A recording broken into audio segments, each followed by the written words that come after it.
Hi hello అందరికీ. ఈరోజు super ఫాస్ట్‌గా అయిపోయే కర్రీ ఒకటి చెప్దాం అనుకుంటున్నానండి. అదేనండి బీరకాయ, జీడిపప్పు, పచ్చిశనగపప్పు కర్రీ అండి.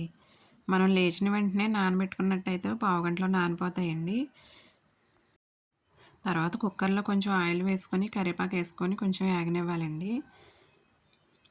ప్రతి కర్రీలో కరివేపాకు వేసుకోవడం వల్ల మంచిదండి. పిల్లలకి, పెద్దలకి మంచిది. దీంట్లోనే ఉల్లిపాయ, పచ్చిమిరపకాయ వేసుకొని వేయించుకోవాలండి. మనం కుక్కర్లో చేస్తున్నామండి కర్రీ ఫాస్ట్‌గా అయిపోద్ది. లంచ్ బాక్సుల్లోకి, ఆఫీస్ వెళ్ళే వాళ్ళకి తొందరగా అయిపోవాలంటే ఈ కర్రీ ట్రై చేస్తే సూపర్ ఫాస్ట్‌గా అయిపోతుందండి. ఇలా కొంచెం వేగనివ్వాలండి.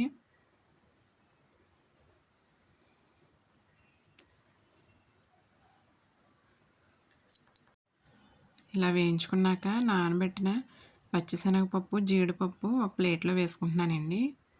చూసారా నానిపోయింది. ఒక పావుగంట ముందు నానబెట్టుకుంటే సరిపోతుందండి. చక్కగా నానిపోయిందండి. వీటిని ఉల్లిపాయ, పచ్చిమిరపకాయల్లో వేసేసుకోవాలండి.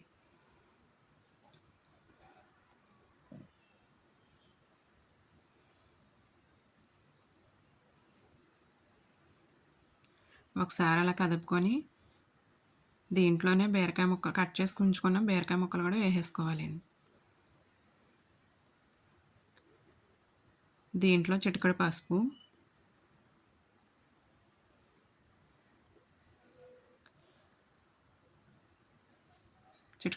వేసుకోవాలండి. ఒక స్పూన్ కల్లుప్పు వేసుకోవాలండి. ఒకసారి మిక్స్ చేసుకోవాలి. ఒకసారి అలా మిక్స్ చేసుకోవాలండి కర్రీని ఒకసారి ముక్కల్ని.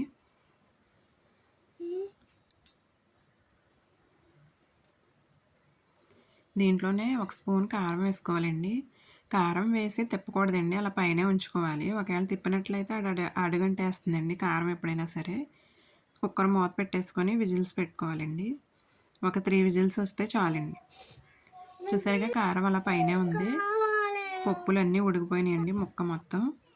ఇప్పుడు దీంట్లో అల్లం వెల్లుల్లి పేస్ట్, ఒక స్పూన్ గరం మసాలా పొడి వేసుకోవాలండి.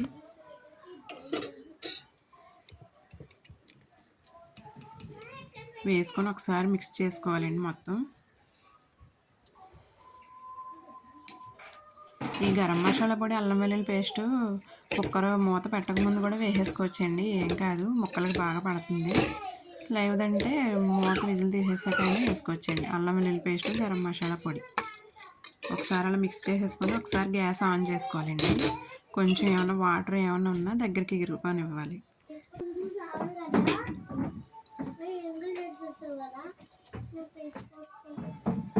ఎప్పుడైనా సింపుల్గా ఫాస్ట్గా అయిపోవాలంటే ఈ కర్రీ ఒకసారి ట్రై చేసి చూడండి. టేస్ట్ ఉంటుంది, ఫాస్ట్గా అయిపోతుందండి కర్రీ. పైన కొంచెం కొత్తిమీర గార్నిష్ చేసుకోవాలండి. అంతే అండి, కర్రీ రెడీ అయిపోయింది.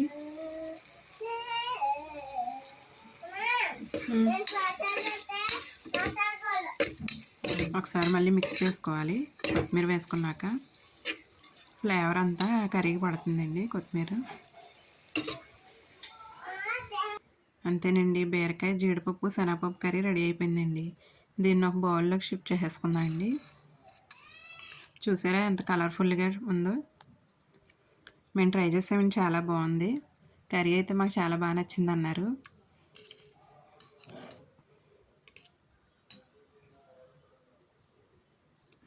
మా వీడియో నచ్చినట్లయితే లైక్ చేయండి, షేర్ చేయండి, సబ్స్క్రైబ్ చేసుకోండి ఫ్రెండ్స్.